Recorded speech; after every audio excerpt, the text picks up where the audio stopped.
17th of Tammuz today, obviously known as Shiva Asar Tammuz. And I thought I'd say a few words with regards to that because we're also entering the 3 weeks Ben HaMitzarim.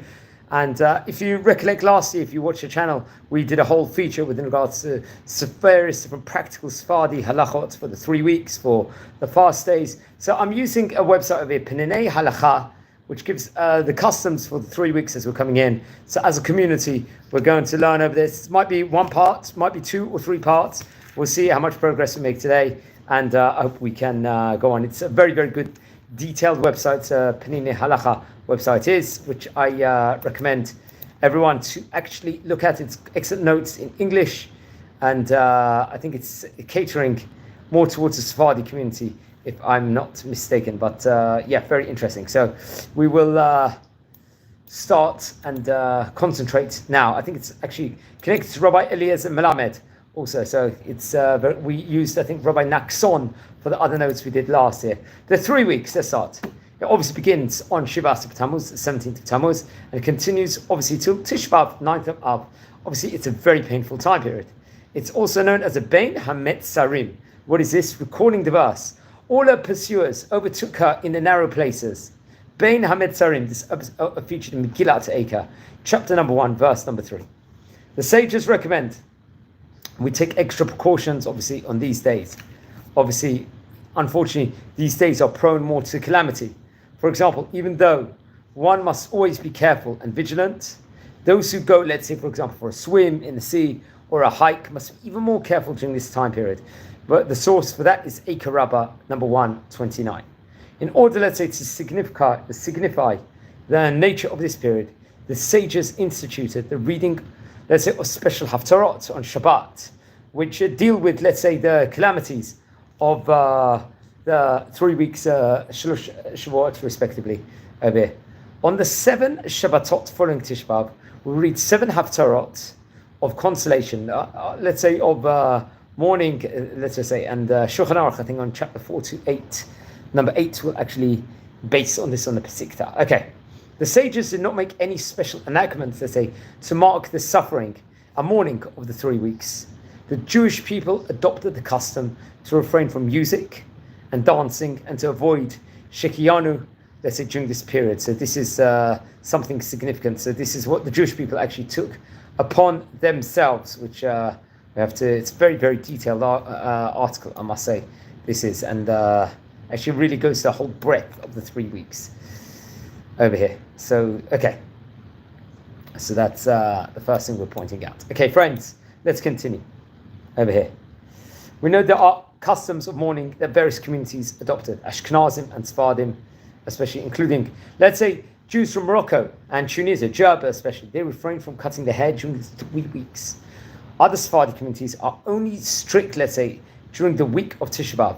Let's say Ashkenazim, Yemenites, most Sephardim don't conduct weddings during 3 weeks. However, there are Sephardi communities that are lenient, only avoid weddings from the beginning of the month of Av. So this is something that will be touched upon on chapter number 7, according to this article.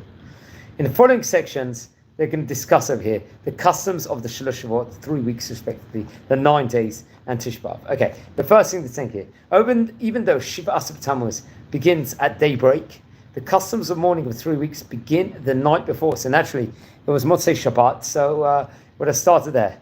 The fast originally was supposed to begin at night. Now, the reason we begin fasting in the morning is that there are no harsh gezerot against the Jewish people, let's say, today, modern day. Therefore, it is up to the Jewish people to decide whether or not they want to fast. And they have decided to fast only from daybreak. However, the 3 weeks begin on the night of the 17th of Tammuz, over here. Now, the famous Rabbi Chaim Yosef David Asli writes in his the Kidah, also now, in his response of the Hayim Sha'al, chapter number 1, verse 24, based on Rambam, I think this. Now, Rabbi Moshe Feinstein in his Grot Moshe book, elsewhere, let's say, he allows one to cut one's hair then, if there is a great need. Another commentator, the Tzitz Eliezer, he disagrees, forbidding even weddings, though, let's say, which one fulfills the mitzvah on the night of the 17th, because the 3 weeks have already begun over here. Okay, now dancing and music on these specific days. Now, the Achronim, the great recent rabbis, they say, right, that it's forbidden to hold dances from the 17th Tammuz, naturally to the 9th of Av, respectively. This prohibition includes, let's say, playing and listening to instrumental music. Thus, one may not hold or attend dance classes, concerts, or sing-alongs during the 3 weeks. One may hold or attend let's say, for example, a gymnasium class, aerobics class, whose main purpose is exercise until the beginning of Av. But one should lower the music so that it's clear that the purpose is exercise, not celebration. Now, a Jewish person who makes a living playing music may play at non-Jewish events until end of Tammuz. That's what's reported over here on this article. I'm not too sure. There's 4 sources. Even though he plays joyous music there, it does not make him so happy because he is preoccupied with his work. Obviously, from the beginning of Av, he should not play music at all. Over here, BHL 551, number 2 is the source of this. Since the reason music is prohibited is that it brings people joy, music teachers may continue giving lessons until the week of Tisha B'Av, because neither the teacher nor the students experience, let's say, joy from music lessons per se. Like, I remember when I was having guitar lessons many, many years ago. It wasn't necessarily, as much fun as when you're playing it. In addition, cancelling lessons will cause, obviously, a financial loss. That's also to be taken into account, and students will have to expand extra efforts afterwards to return to their normal learning pace. So it's going to disturb the flow of learning, possibly even requiring extra classes. It's best to learn sad melodies during the 3 weeks. I think the Tzitz Eliezer brings this down in chapter number 16. If the teacher and students usually take a break from their lessons at some point in any event, it's better, as if possible, to schedule the break for the 3 weeks. Okay, now playing music and singing at the Sudat Mitzvah. See, there could be a Brit Milah at this point in time, Pidyon Ben. What do? One may sing happy songs at Sudat Mitzvah. Let's say, like the meal of a Brit Milah, a Pidyon Ben, or Sheva Brachot. One may also celebrate a Bar Mitzvah or Bat Mitzvah during this period, but only on the actual day that the child is going to come of age. Now, the poskim, the halachic renderers, they disagree about a locale where people always have musicians at Sudat Mitzvah. May one have them during the 3 weeks as well? That's one of the questions. Some say that one may do so, since music is for the sake of mitzvah. Now, others are going to forbid this. One who wants to be, let's say, lenient, has an opinion to rely on, as long as this is a general practice throughout the year. Therefore, in a locale, let's say, where people always hire musicians for bar mitzvah celebrations, one may do so during the 3 weeks. It's reported over here in this article. However, if some people hire 2 musicians and others hire 3, it's proper to only hire 2 during the 3 weeks. The same is true of all mitzvah celebrations. We follow a general practice of, let's say, the rest of the year. Now, once the month of Av is going to arrive, one should not hire musicians for any celebration. Similarly, one should not play recordings of happy songs, and one may only sing along with songs that relate to the specific mitzvah celebration, respectively. Over here.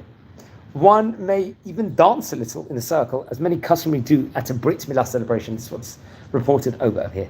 Now, members of communities whose customs is to allow holding weddings until end of Tammuz, I'm not sure which they are, may hire a regular band for their weddings, because there is no celebration with the bride and groom without musical instruments.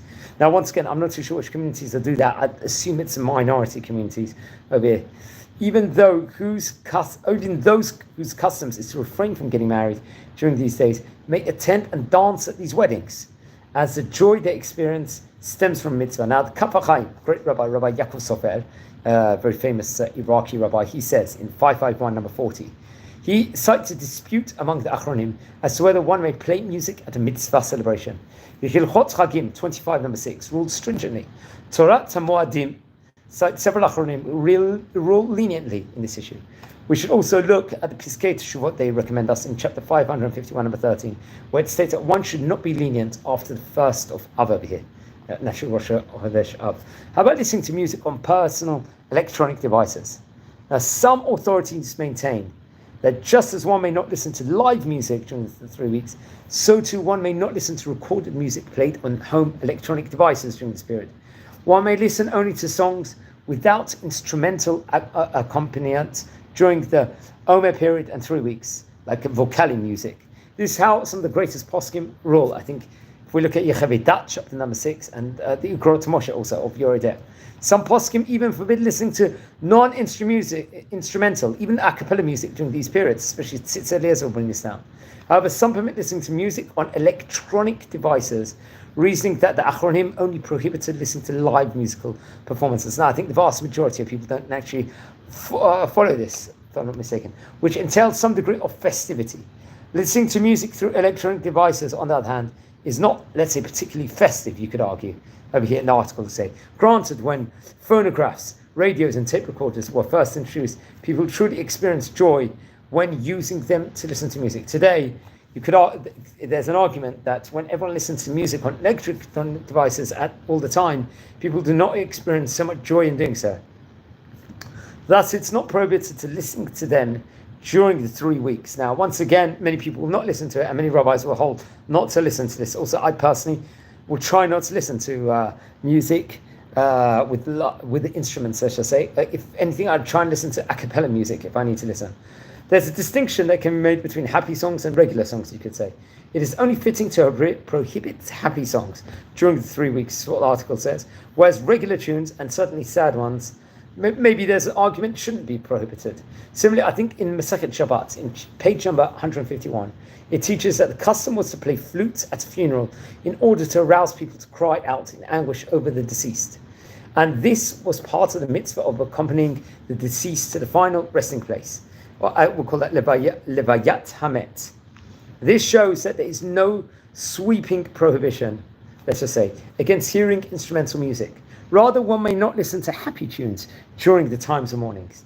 And I think the author over here is quoting that he heard from his father and his teacher that not only may one play sad instrumental songs related to the destruction of the Bet HaMikdash on the radio during 9 days, but he actually heard from his teacher that maybe it's fitting to do so because it will inspire people to mourn the destruction even more for the destruction of, obviously, the loss of the Bet HaMikdash.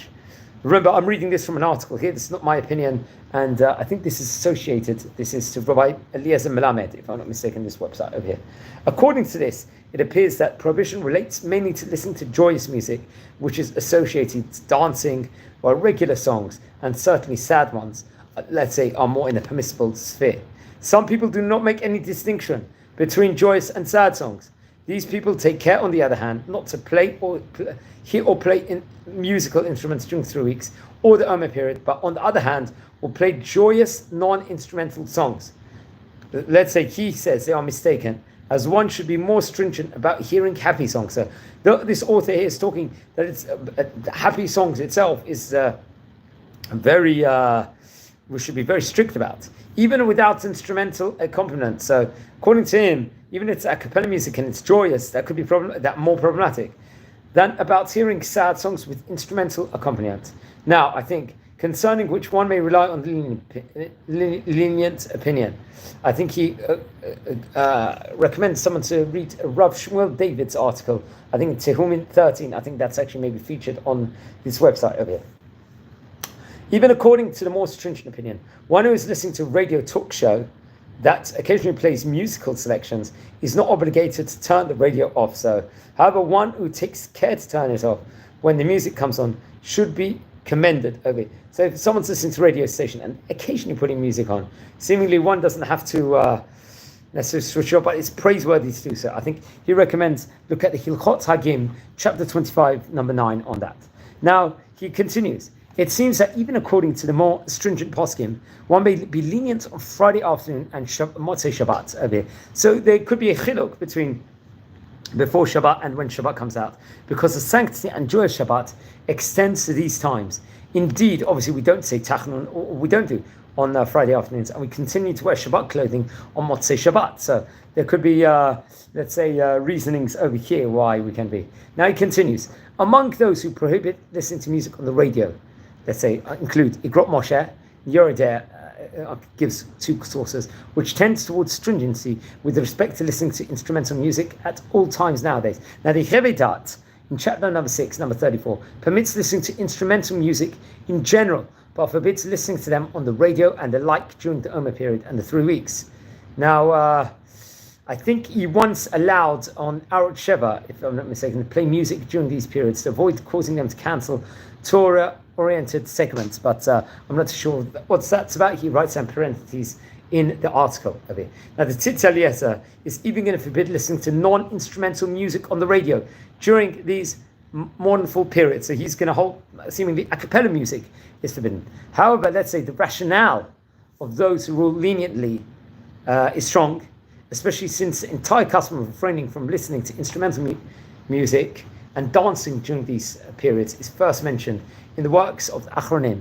It's not, let's say, something from prior to that, seemingly. Seemingly, I think the response of Helkat Yaakov, chapter number 162, concludes that listening to music on an electronic device is not included in the decree over here, because these devices did not exist when the decree was first enacted. It seems then that the prohibition depends on whether or not the music is joyous. We can also derive this from the fact that the Achronim permitted attending music lessons during these periods because such music is not joyous, you could argue. Clearly then, it all depends on whether the music is joyous. That's one thing. Now the Maharam Shik, I think using Yoredeh, chapter number 368, distinguishes between joyous music and sad music, ruling that sad music is not forbidden during the times of mourning, like we've spoken about. That's what he said. This can also be inferred from the wording of the Rambam in the Laws of Fast, chapter number 5, number 14, where he discusses the prohibition of playing music after the destruction of the Bet HaMikdash. Similarly, they ordain that one should not play melodies with any sort of musical instrument. It is forbidden to celebrate with such instruments or to listen to them being played as an expression of mourning over here. Yes, so let's continue. The halacha in practice over here. I'm just going to take a half-minute break over here. Just watch this space. I'm coming back in half a minute. We'll continue. We've got a few more minutes left of the session.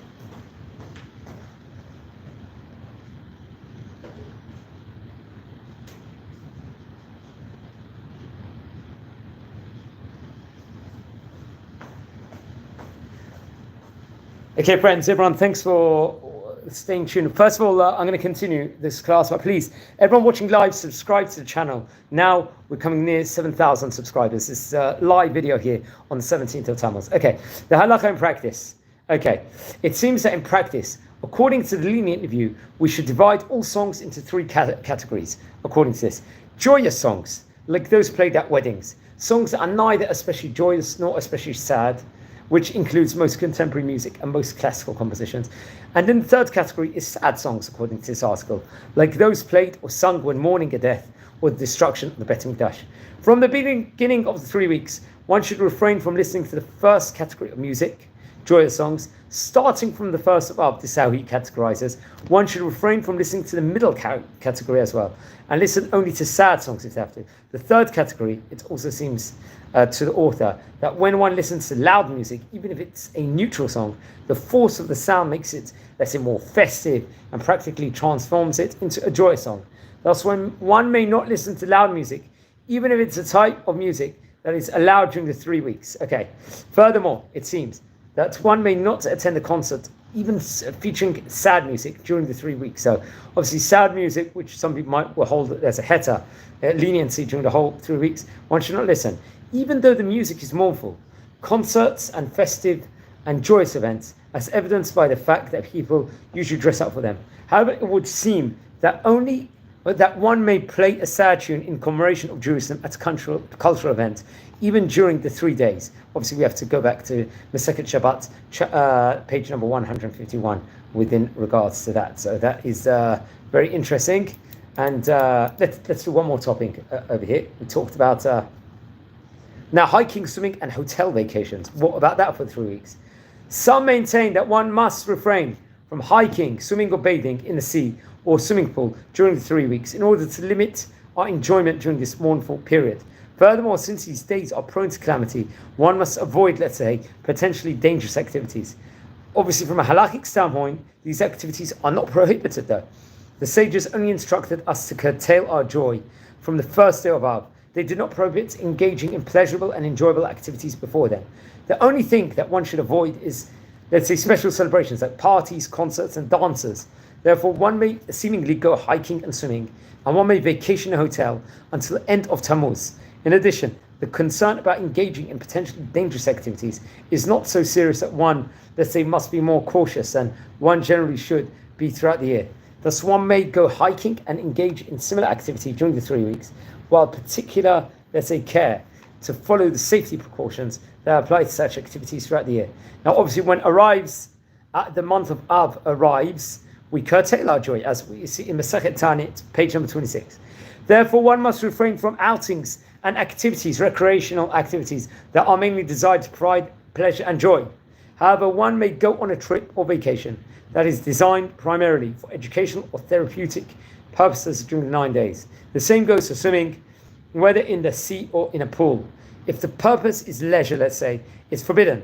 However, if one's doctor instructs him to swim for health reasons, he may do so even during the 9 days. There's going to be a leniency over here for that. Now, just to conclude over here the session, he concludes, Yisod B'Shorosh Avodah states it's proper to avoid enjoying oneself during 3 weeks. Rav Chaim Pelagi, the great Turkish rabbi, says in his Maseh Hayim that the rabbis of his city in Izmir instituted a prohibition against strolling throughout the orchards, on the beach, or along the banks of the river during the 3 weeks. Obviously quoting the Stei Kemet, I think. Ad Achronim did not cite this stringency. It is mentioned only in contemporary works, let's just say, including the Am Eke Lavi and the Mikra Kodesh Harari. It appears that it's a pious custom, which is why most Achronim do not cite it. In practice, halacha dictates that one must curtail pleasurable, joyous activities only during 9 days. We find the same with regards to consuming meat and wine and engaging in joyous business transactions. They are forbidden from the first of Av. Similarly, there's no reason to prohibit hiking because it's dangerous. The very obligation to avoid danger is a Torah command over here. That's naturally what we know. While we are exceptionally cautious during these days, this does not mean that we create an entirely new system of safety rules. Now, the same applies to swimming in the sea or the river, or similar to hiking, both in terms of pleasurable, derived, and danger involved. There is a pasuk, a verse, who is stringent about this, the Makor Chayim, the author of the Havat Yair, but many authorities permit it. And we find, I think, in Trumat HaDeshen, which states that people used to bathe in rivers during the 9 days, and no one protested apparently at that point in time. The Shulchan Gavor, in number 501, writes that the custom in Saloniki was to swim in the sea even on the day before Tisha B'Av, apparently. Likewise, Yechavei Dat, chapter number 138, states that one may swim in a pool or in the sea even during the week of Tisha B'Av. It seems more proper to be stringent regarding swimming for pleasure during the 9 days, not because swimming is inherently problematic, but because we must curtail our joy, as we explain below. Nevertheless, we can derive from the opinions quoted above, based on Kal Vahomer arguments, that swimming and hiking are permissible during the 3 weeks. However, it's preferable, he concludes, to avoid going with a large group on an outing and to refrain from scheduling a summer camp, obviously during the 3 weeks. These activities are very, very joyous, let's just say, as they are sometimes similar to dances. But it's very difficult to schedule the outing or the summer camp, let's say, for the different time. One may participate in these activities until the 1st of Av. Since these activities are not really similar to dances, let's just say, whose main purpose is joyous stuff. Rather, the goal of an outing is to acquaint the participants with a new place and to allow them to enjoy the social setting. Indeed, it would be proper to change a socialist calendar, such as schools would be in session during 3 weeks. This way, fewer people go on outings or go, let's say, to swimming during these periods. As things stand today, the 3 weeks is when summer camps actually operate, as we see. And the yearly vacation takes place, especially among more modern places, let's say. One should not be stringent beyond the demands of the laws and forbid outings and swimmings before the 1st of Av. That's what he's writing over. Regarding swimming daily for exercise, which is not considered recreational, but part of a healthy lifestyle, where we explained that according to Sephardic custom, it is proper to be stringent in this time during the week of Tisha B'Av, and according to Ashkenazic, from the 1st of Av over here. We see in Rav Palim, also we're going, it's another great book, which states that even though one, this Kaf HaChaim, who begins swimming lessons before the 3 weeks, should be stringent during 9 days, one should not rebuke him if he acts leniently and continues his lessons during the 9 days, and the week of Tisha B'Av. That's what's written here. It is written in the name of Chazon Ish, the great rabbi, that one may swim during the 9 days for health reasons. So he gives a heads up from that. That's quoted here. Friends, we're going to finish here. Over here, we're doing a few-part series here on different laws of the 3 weeks. Subscribe to the channel. We're nearing 7,000 subscribers. We are learning Torah. We're a community here that studies and loves Torah. And please, everyone, subscribe to the channel. Tell your friends about the channel over here. Like and share the videos. Wishing you well. Take care, and thank you very much for watching. Have a great day, everyone, and a meaningful fast for everyone. 17th of Tammuz. Thank you very much, everyone, for watching.